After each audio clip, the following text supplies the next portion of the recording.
Saúdo a todos os meus irmãos no Brasil e em todo o planeta Terra com a preciosa paz do Senhor Jesus. É um indizível prazer me apresentar desta feita aos meus irmãos para ministrar ao vosso coração um estudo bíblico concernente ao livro do Apocalipse, interpretado versículo por versículo. Permita a Deus que durante o estudo que você vai ver e ouvir, sua alma seja edificada, sua família seja abençoada e o nome de Deus seja glorificado. Se isto acontecer, todo o nosso intento, toda a nossa aspiração fundamentou-se no real propósito desta gravação. Deus em Cristo abençoe a você e a toda a sua família. A partir deste momento, vamos adentrar o livro do Apocalipse e receber diretamente de Deus a revelação cristocêntrica, para que o nome de Deus seja glorificado e você venha a entender, momento após momento, segundo após segundo, toda a explanação a respeito do Apocalipse. Na primeira parte do capítulo 1, temos a apresentação do herói do Apocalipse, o centro da história, Jesus Cristo, o vindouro Rei dos Reis e Senhor dos Senhores. Os capítulos 2 e 3 até o capítulo 7, temos a igreja, o tempo atual, chamado o tempo da graça de Deus. Os capítulos 4 e 5, os cristãos são levados para o céu. Uma grande reunião no céu. E aí começa a preparação para o grande conflito na terra. Os capítulos de 6 a 18 é o tempo da grande tribulação na terra. É o tempo do reinado do anticristo e o julgamento de Deus. O capítulo 19 é o final da grande tribulação. É a hora do retorno de Cristo para destruir o império anticristão e reinar sobre a face da terra. O capítulo 20 é o reino de Cristo Jesus na terra. Durante 1000 anos é o tempo da prisão de Satanás. O capítulo 20, a última parte, juntamente com os capítulos 21 e 22, trata do juízo final, com a aparição sequente de novos céus e de nova terra, o novo paraíso, as eras eternas. O Apocalipse, capítulo 1, os 8 primeiros versículos, traz a revelação de Jesus Cristo, que Deus lhe deu para mostrar aos seus servos as coisas que brevemente devem acontecer. E enviando-os pelo seu anjo, as notificou a seu servo João, o qual testificou da palavra de Deus e do testemunho de Jesus Cristo, de tudo quanto viu. A palavra Apocalipse, queridos e amados irmãos, tornou-se em nossos dias sinônimo de tragédia, destruição e catástrofes. Mas o significado original desta palavra é muito diferente. Apocalipse é uma palavra de origem grega que significa revelação, desvendamento de um segredo que estava encoberto. O próprio livro começa com as frases revelação de Jesus Cristo. A transmissão desta mensagem aconteceu da seguinte forma: Deus, o Pai, entregou a revelação a Jesus, que a enviou por meio de um anjo ao seu servo João. E João enviou às igrejas da Ásia. E alguns dentre as igrejas têm se preocupado em transmitir e ensinar esta revelação. Como está escrito: bem-aventurado aquele que lê, e bem-aventurados que ouvem as palavras desta profecia e guarda as coisas que nela estão escritas, porque o tempo está próximo. Meus irmãos e meus amigos, deparando com esta palavra introdutória, temos um grande aviso da parte de Deus. O Senhor está chamando a atenção da humanidade para mostrar com clarividência precisa e necessária que o fim se aproxima com muita intensidade. Não há como olvidar os sinais que se avassalam no mundo dos homens. Catástrofes, terremotos em vários lugares, tsunamis, destruindo milhares e milhares de vidas, pragas na lavoura, fome impiedosamente caindo sobre a terra. Mais de 1 bilhão de pessoas não têm o que comer nesses dias. Faz-nos pasmar as coisas horrendas que estão acontecendo no planeta. A camada de ozônio sendo destruída, o ambiente do homem sendo penalizado pela sua própria ambição, e as catástrofes não param de soar, de cair com profunda intensidade, punindo de imediato os homens por causa dos seus pecados. De tal forma que, sendo conhecedor que o fim está próximo, devemos todos nós nos arrepender de nossos pecados e buscarmos em Deus a reconciliação com Ele mesmo, para que tenhamos direito a entrar no céu pelas portas. Meus amigos e meus irmãos, um dia todas as flores se murcharão dos jardins. Um dia todos os rios haverão de secar-se. Contudo, outro sim, a palavra de Deus permanece para sempre. Não dê as costas para a palavra que estais ouvindo.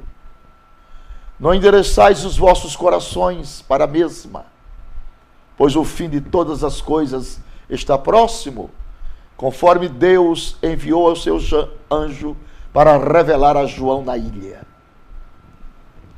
Há uma bênção muito especial para aqueles que lê este livro de profecias, e também para os que ouvem e guardam as coisas escritas nele, porque o tempo do cumprimento está próximo. Esta é a primeira das 7 bem-aventuranças que aparecem no Apocalipse. As outras seguintes são: disse João ao ouvir o som festivo daquele que falava com ele. E ele diz: então ouvi uma voz do céu que dizia: glória a Deus. Escreve: bem-aventurados mortos, que desde agora morrem no Senhor. Sim, diz o Espírito, para que descanse dos seus trabalhos, pois as suas obras os acompanham. Apocalipse 14, verso 13. Em terceiro lugar, está escrito: eis que venho como ladrão.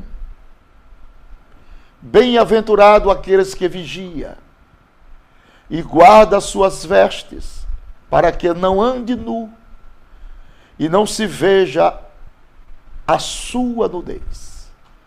Apocalipse 16, verso 15. E disse-me mais: escreve: bem-aventurado aqueles que são chamados à ceia das bodas do Cordeiro. Disse-me ainda: estas são as verdadeiras palavras de Deus. Apocalipse 19, versículo 9. Bem-aventurado e santo é aquele que tem parte na primeira ressurreição. Sobre estes não tem poder a segunda morte, mas serão sacerdotes de Deus e de Cristo, e reinarão com ele durante os 1000 anos. Eis que cedo venho.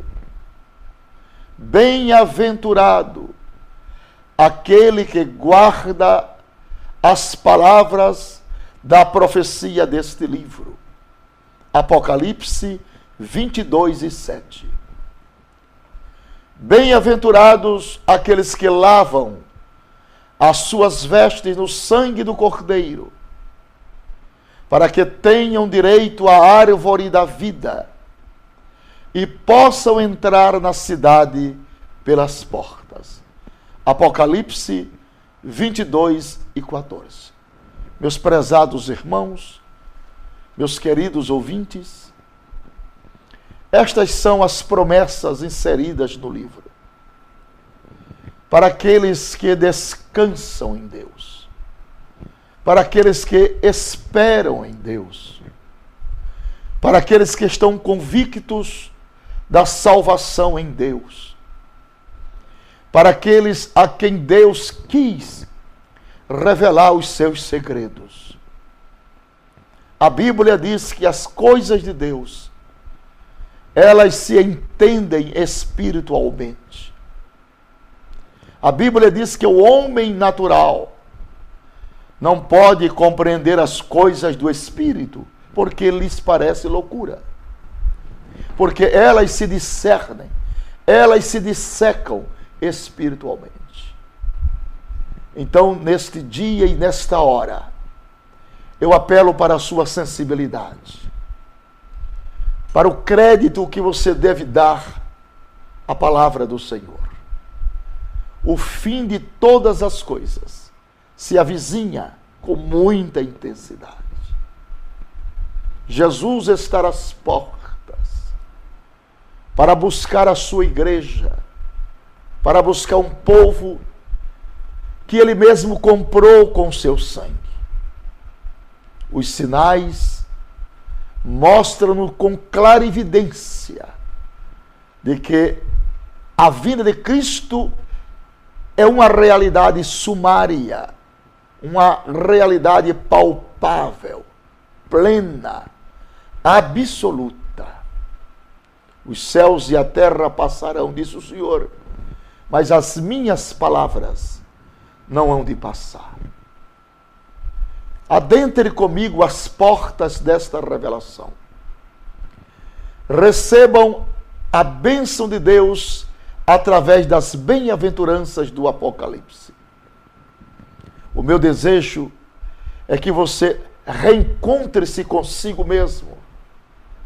Tenha um encontro com a sua própria alma e deixe que sua alma aspire pela presença do Senhor. Deixe que a sua alma aspire por compreenderes as riquezas incomensuráveis da Bíblia Sagrada e principalmente as riquezas que nós estamos procurando desvendar, os grandes mistérios do Apocalipse, que por amor à tua alma, Deus está trazendo a sua revelação. O profeta diz em seguida ainda mais, que está enviando estas revelações. É João às 7 igrejas que está na Ásia.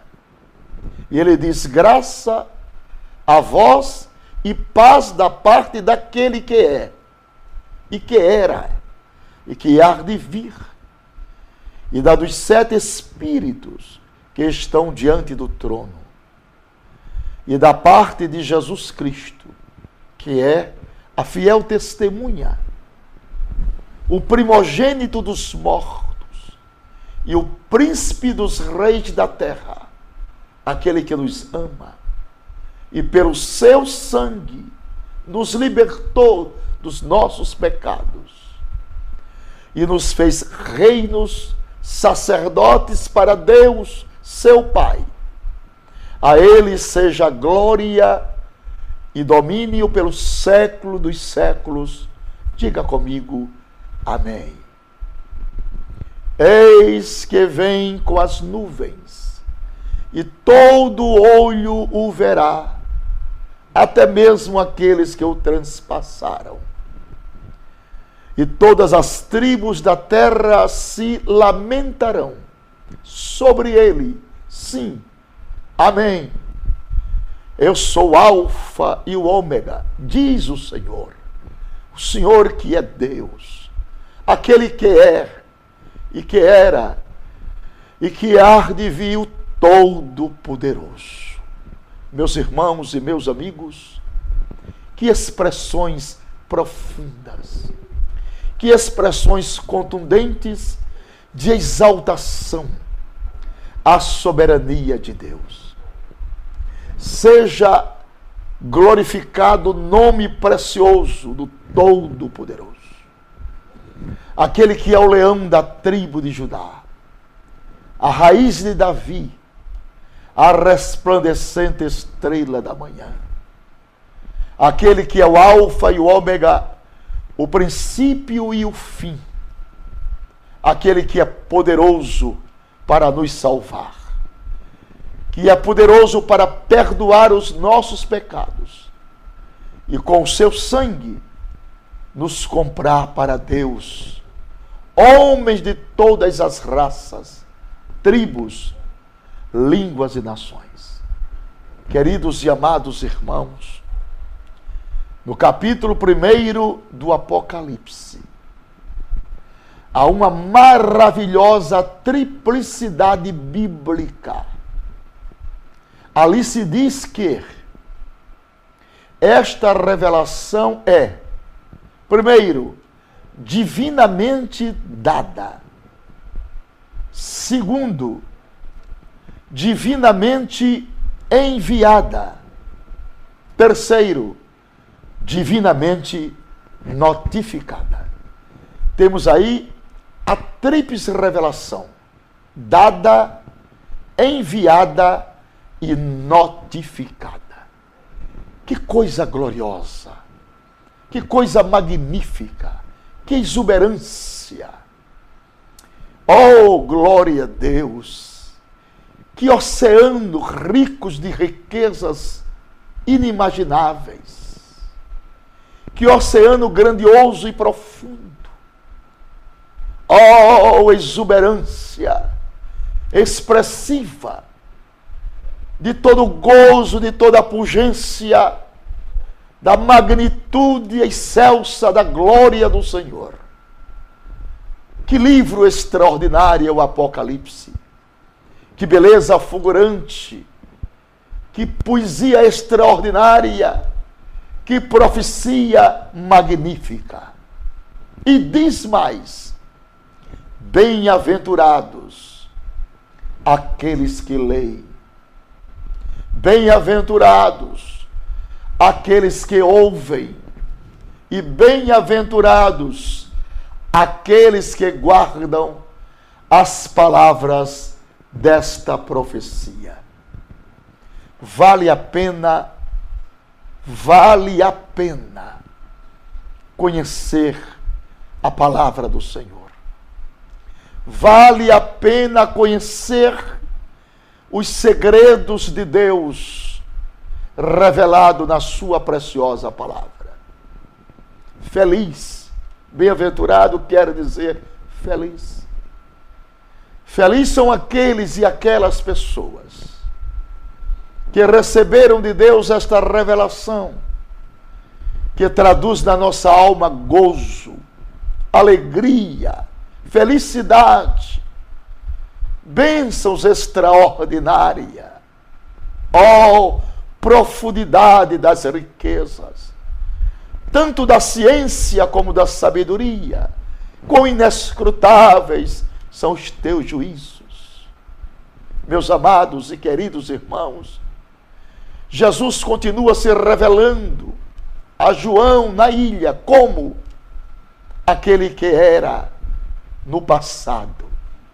Isso aí fala do profeta. No passado, Jesus Cristo está se manifestando como profeta, mas também aquele que é no presente. No presente, ele está se revelando a João como sacerdote. Que coisa gloriosa! Mas também diz, aquele que há de vir no futuro. Ele está se revelando a João como rei.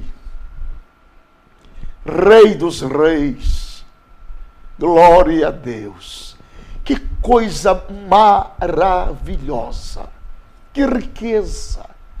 Que oceano de profundidades escriturísticas.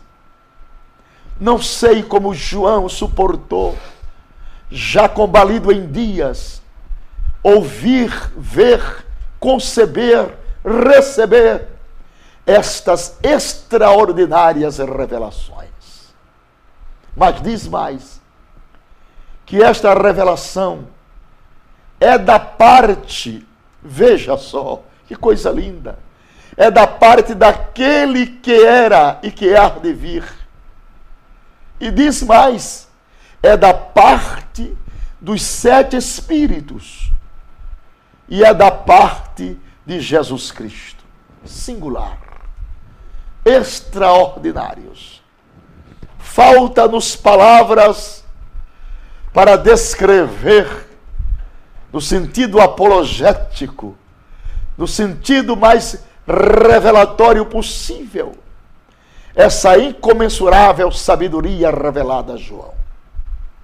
E diz mais ainda, Jesus Cristo é a fiel testemunha, aleluia, o primogênito dos mortos, o soberano dos reis da terra. Oh, glória a Deus! Minha alma está jubilando de gozo. O meu espírito está nadando neste oceano de Deus. A minha mente se translitera à ilha de Pátmos, como se eu estivesse ouvindo, como se eu fosse o privilegiado e não João, dessas coisas maravilhosas, desse linguajar sublime, dessa descrição milionária, aleluia, dessa cristologia insondável, desta beleza fulgurante do Cristo de Deus. E diz mais ainda, Jesus Cristo, aleluia, é aquele que nos ama, é aquele que pelo seu sangue nos libertou de nossos pecados, é aquele que nos constituiu reino, sacerdotes para o seu Deus e Pai. Louvado seja o nome do Senhor. Quão maravilhosos são esses privilégios, maravilhosos privilégios. O privilégio primeiro de ser chamado Filho de Deus. Pedro descreve, dando conotação a esta descrição de Deus a João na ilha, dizendo: vós sois sacerdócio real, vós sois sacerdócio real, nação santa, povo adquirido, para que anuncieis as virtudes daqueles que vos chamou das trevas para a sua maravilhosa luz. Deus nos constituiu reinos e sacerdotes para o seu Deus e Pai. E a Bíblia diz mais ainda que João é o nosso companheiro. Companheiro em primeiro lugar na tribulação. Glória a Deus. Companheiro em segundo lugar no reino. E companheiro em terceiro lugar na perseverança de seguir a Jesus Cristo. Aí está o valor de quem persevera. O valor daqueles que não desistem diante das adversidades.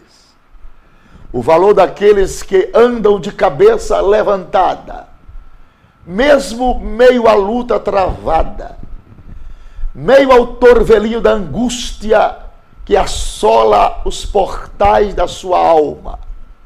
Mas ele está de cabeça levantada dizendo: eu sei em quem tenho crido.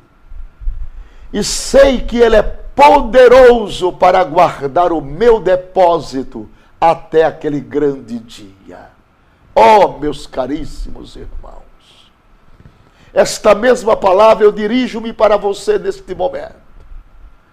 Você que está passando por tribulações, angústias, problemas, dificuldades, na área dos seus sentimentos, na área da sua família, quem sabe na área econômica, levante a cabeça. Há um Deus no céu que tudo vê, que tudo sabe. Persevere em servi-lo. Persevere na sua fé, de cabeça erguida. E no dia que você não tiver a expressão para conjugar o verbo da oração, solte o gemido da sua alma. Você tem um Deus que transforma gemidos em palavras, como Paulo escrevera. Vós não sabeis orar como convém, mas o Espírito Santo intercede por vós com gemidos inexprimíveis. Meus caríssimos e amados irmãos, 3 vezes Jesus Cristo fala dizendo: eu sou o Alfa e o Ômega. O que vês, escreve em livro e manda às 7 igrejas da Ásia Menor. Não temas, eu sou o primeiro e o último. Meus caríssimos irmãos, João recebe a ordem de escrever as coisas que viu, as coisas que são e as coisas que hão de acontecer depois destas. Prestai atenção. Aqui está os 3 tempos analíticos da profecia. O passado em pauta, o presente em evidência, e o futuro, tanto sonhado e esperado pelos cristãos professos, por aqueles que amam a Jesus. A nossa esperança não estão fincadas nas coisas desta vida, na transitoriedade do próprio tempo, nas quimeras, nas coisas passageiras. Não, meus queridos irmãos e irmãs, meu amigo, a esperança dos cristãos está centralizada nas promessas. E são quase 9.000 promessas endereçadas àqueles que amam a Deus, aqueles que amam a palavra do Senhor, aqueles que descobrem que Jesus é algo mais precioso que o ouro, de que a prata. Meus irmãos e meus amigos, preparemo-nos, porque a vinda de Jesus está próxima. Ele fala-nos de coisas que vão acontecer depois destas. Que tônica impressionante! Todo o livro do Apocalipse foi escrito no esquema de 7. nele é descrita uma grande batalha. A batalha final pelo controle do universo, a vitória final de Deus. Há um grande herói e um terrível vilão. Jesus Cristo torna-se a epopeia maior, o centro da história mundial. Jesus Cristo, glória a Deus, é o centro de tudo. É o centro do próprio Apocalipse. Neste livro, seu nome é citado 14 vezes. Exatamente 14, 2 vezes 7. Aleluia! Seu título, Cristo, que significa ungido, aparece justamente 7 vezes. No grande conflito, há exatamente 7 frases, cada uma destacando uma coisa, relacionada com grupos de 7. E durante a luta, há 7 grandes momentos, tendo cada um também grupos de 7. Uma outra coisa interessante é que há sempre um parêntese entre os capítulos 6 e 7. Divisão de qualquer evento profético. Meus irmãos e meus amigos, o plano de Deus para o futuro é todo organizado no esquema de 7. Por quê? Por que o esquema é de 7? Quem é o profeta que recebeu esta revelação? E como isto aconteceu? Nos diz a palavra. Eu, João. É igual. É o mesmo João que escreveu o Evangelho. Aleluia. O discípulo mais íntimo de Jesus Cristo. Irmão vosso e companheiro, convosco na aflição do reino e na perseverança em Jesus, estava na ilha chamada Pátimos, que é igual a uma prisão romana, onde os criminosos de alta periculosidade adentravam de todas as espécies. Eles cumpriam pena, era quase que impossível fugir por causa do grande mar. João estava lá, queridos irmãos. Nos diz a Bíblia, por causa da palavra de Deus e do testemunho de Jesus. É igual dizer, João estava lá, simplesmente em razão de sua fé em Jesus Cristo. Meus irmãos, prestai bem atenção.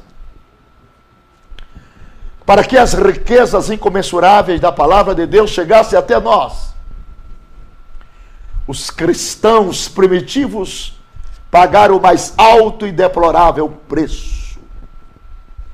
Para que o evangelho chegasse até nós, o sangue dos mártires foram derramados nas praças públicas.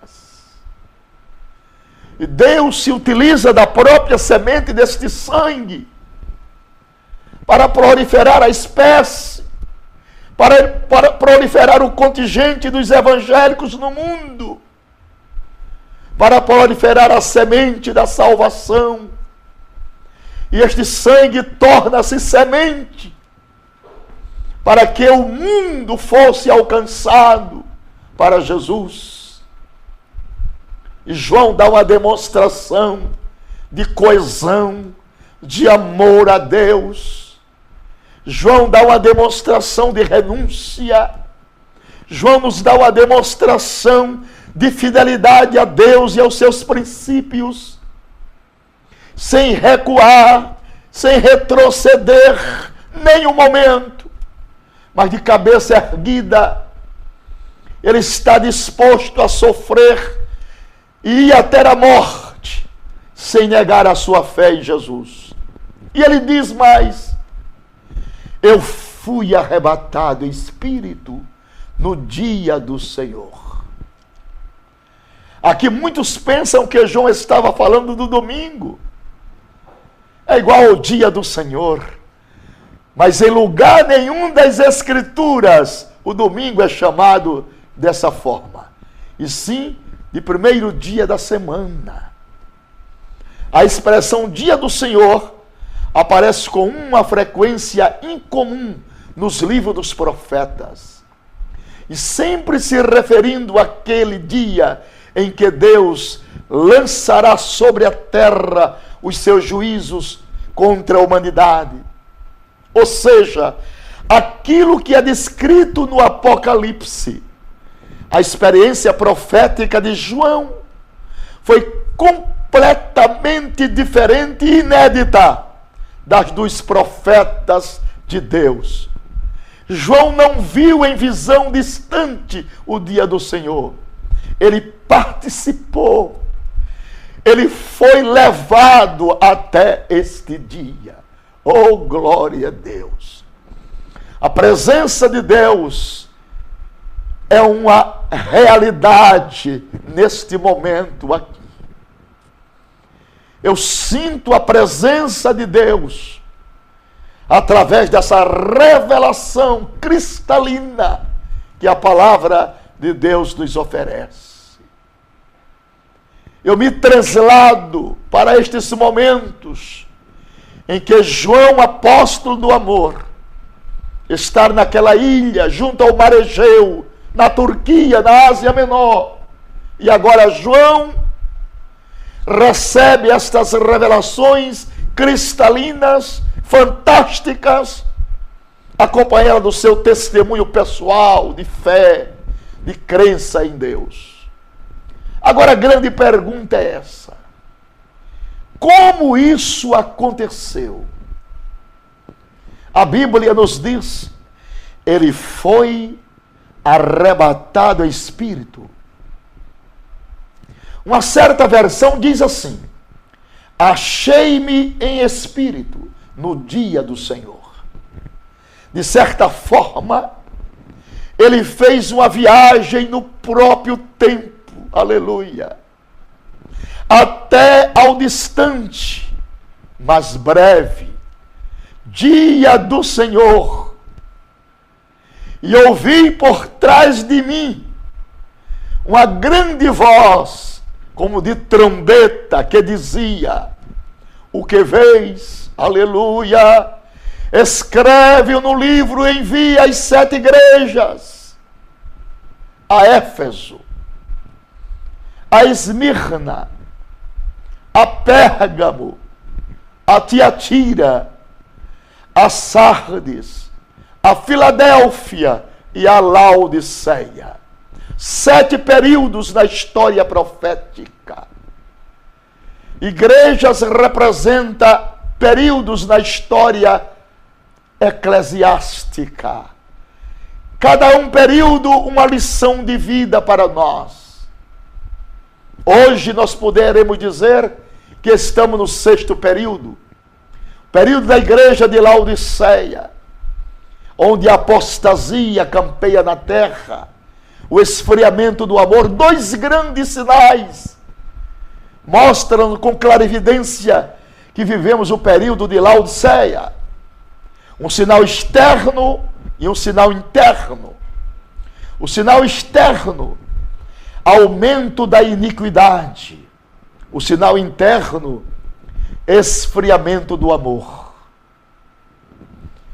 Naquela época, meus amados irmãos, já havia muitas igrejas, mas somente 7 foram escolhidas, significando que a mensagem é para todas as igrejas cristãs. A primeira fase do Apocalipse, ela nos mostra a apresentação do generalíssimo vencedor, Jesus Cristo. Jesus que está no meio dos 7 castiçais de ouro, com 49 lâmpadas. Glória a Deus. 7 vezes 7. João diz E voltei-me para ver quem falava comigo. E ao voltar-me, vi 7 candeeiros de ouro. E no meio dos candeeiros, um semelhante a filho de homem, vestido de uma roupa talar e cingido à altura do peito com o cinto de ouro. Aleluia! E a sua cabeça e cabelos eram brancos, brancos como a lã branca, como a neve. E os seus olhos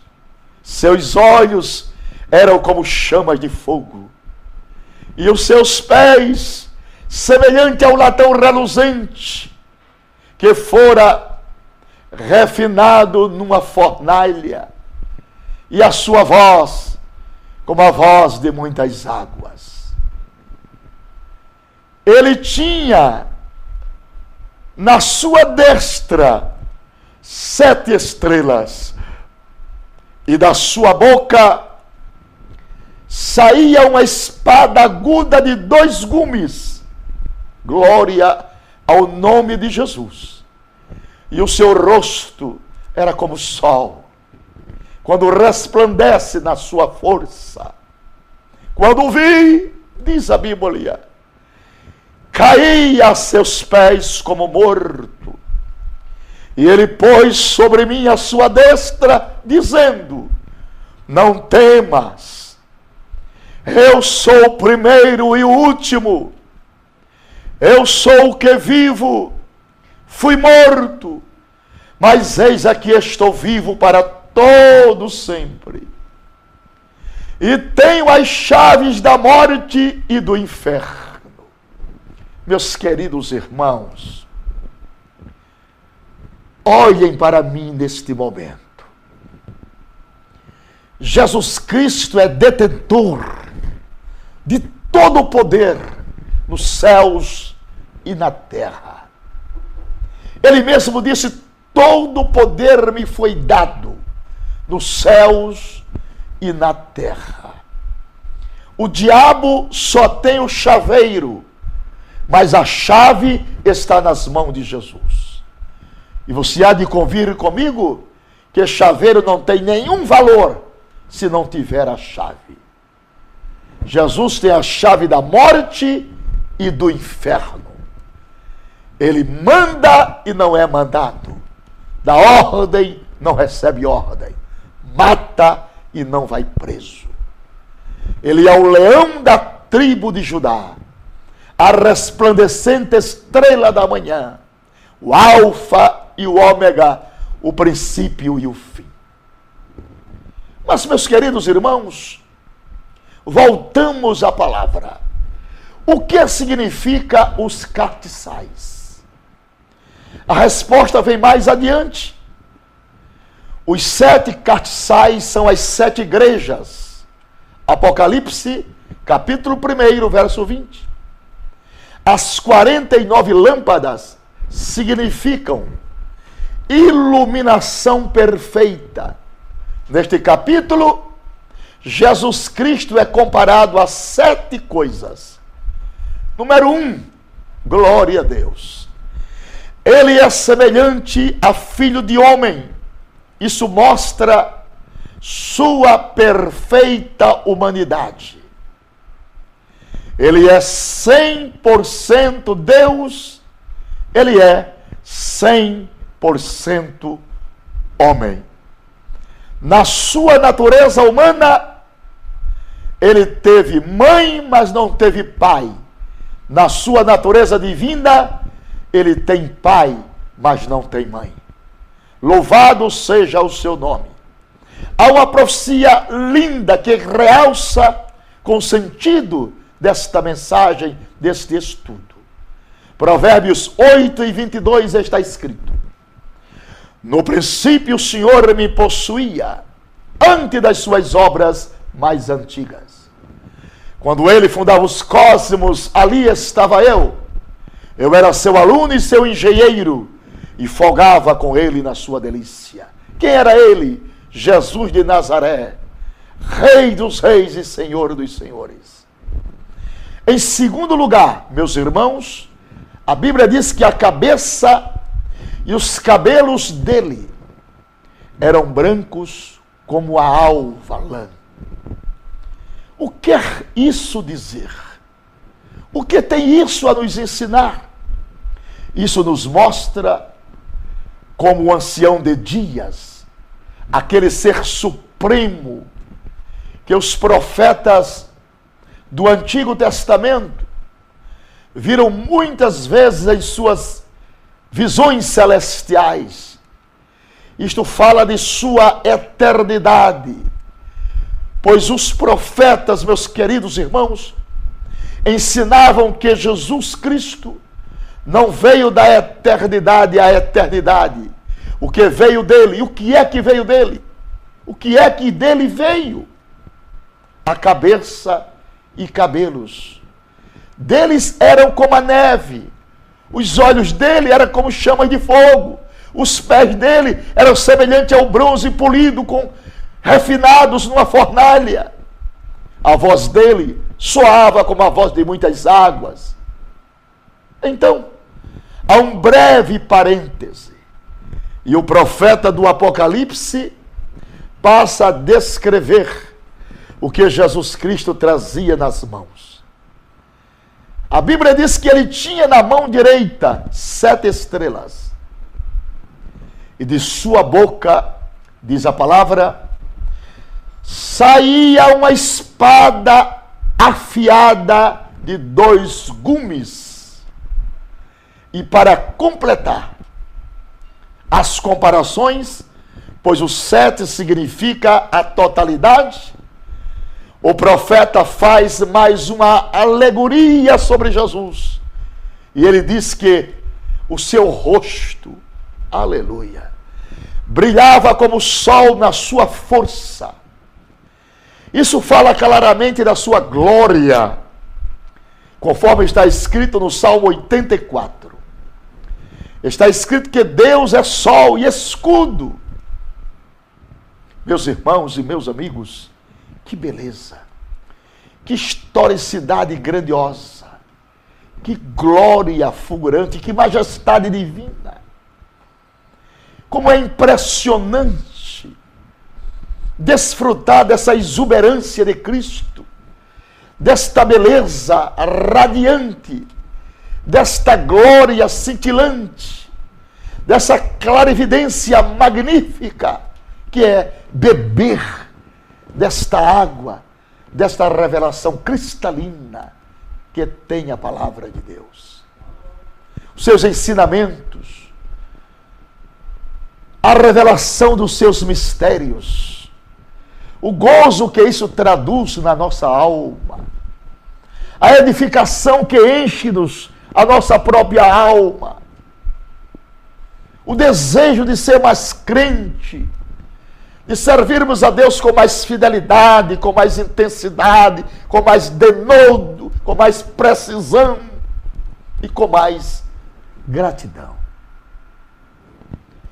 Agora nós vemos, meus irmãos, o capítulo 2 e o capítulo 3 do Apocalipse, que fala a respeito das 7 igrejas da Ásia. Como antes de qualquer guerra, antes de um país invadir o outro, primeiro deverá retirar seus embaixadores, seus cidadãos. Assim acontecera na maior das guerras, antes do conflito final. O grande rei retirara seus embaixadores da terra. Está escrito em 2 Coríntios, capítulo 5, versículo 20, que somos embaixadores de Deus por meio de Cristo.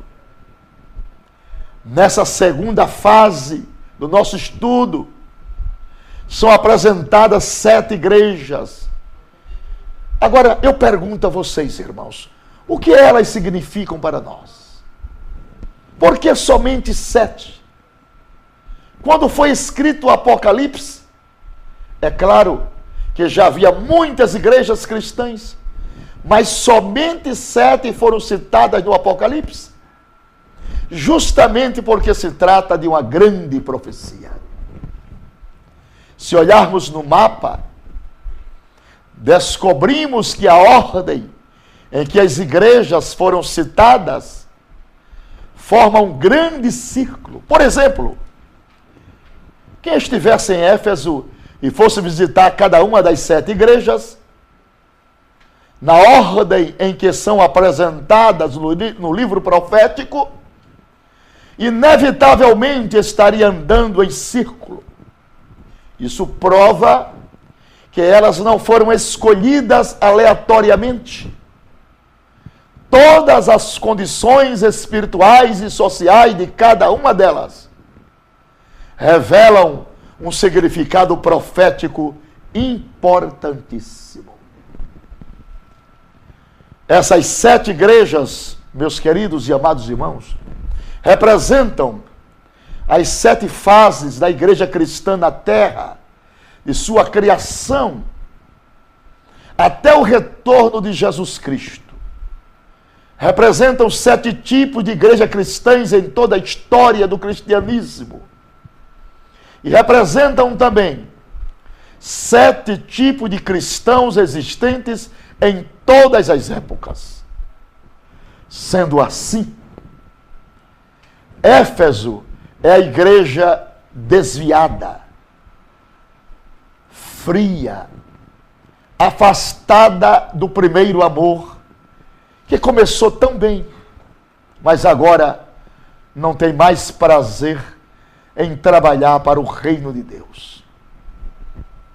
Quando realiza algum trabalho, faz simplesmente porque se acha na obrigação.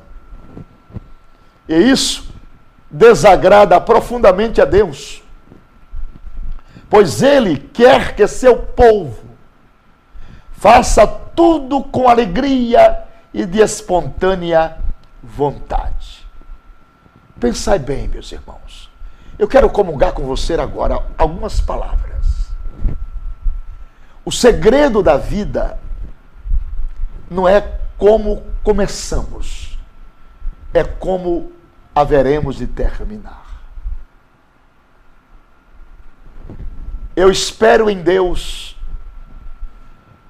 que você que começou a jornada cristã tenha fé no Senhor, tenha fé no Deus Todo-Poderoso, que Ele há de lhe conferir a graça necessária para você terminar os seus dias de vida bem. Eu e você e eu, todos nós que aceitamos a fé em Cristo Jesus. É a minha oração, é o meu desejo. E se isto acontecer na sua vida, na nossa vida, nós devolveremos para quem de direito, Jesus Cristo, toda honra, toda glória que ao seu nome pertence, pois Ele é merecedor de tudo isto. Que Deus em Cristo te abençoe, que Deus em Cristo nos abençoe. E lembre-se, Apocalipse é uma bênção de revelação de Deus para você e para mim. E é através desta revelação que eu e você somos mais do que abençoados e felizes. Que Deus te guarde e te prepare para o grande dia da volta iminente de Jesus Cristo. Fiel é aquele que nos prometeu. Amém e amém, Jesus.